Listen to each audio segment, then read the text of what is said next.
So the question for you, Maria, is how have you been growing your ability to think?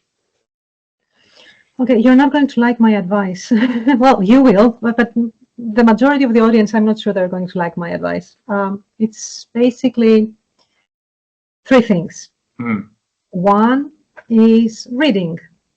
And by reading, I don't mean scrolling. I mean, get the physical copy of the book and turn the pages and read it slowly and carefully.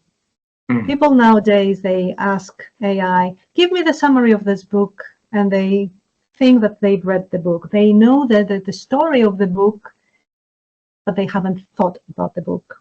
They haven't initiated the brain process. They're not doing any good to themselves. So one is reading. Number two is writing. By writing, I mean,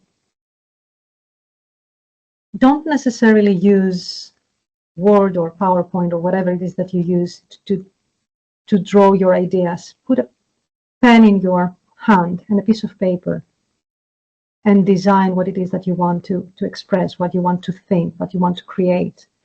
Start writing small paragraphs of ideas. It initiates another part of the brain that helps you further on with thinking. So one is reading, two is writing.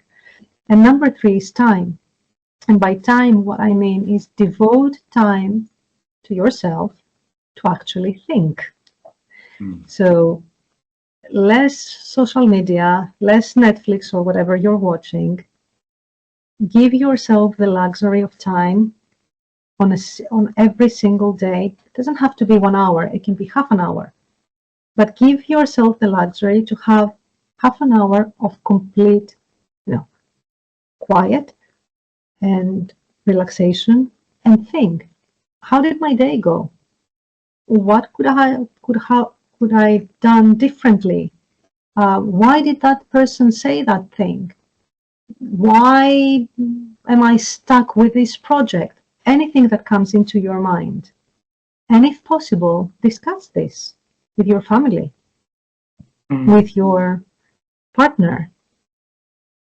Have some exchange of ideas, but communicate. We no longer discuss and communicate within our families, we just, I've seen pictures of family dinners and everyone is with a mobile phone. So asking the question during dinner, how was your day? What did you do today? But that also helps with our thinking process, believe it or not, although it sounds silly, but so it's reading, writing, and time. That's my advice. Beautiful. All right. And then you mentioned about asking questions. So I'm just curious, for that little girl for so long, being able to having the curiosity still running so erupted inside of her.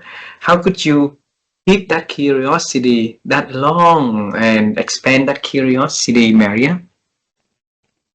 I'm not sure I have an answer for this because it just happened with me.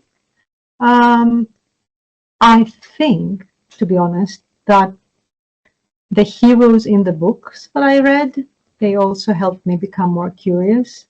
Because, if you read good literature, usually the heroes are people who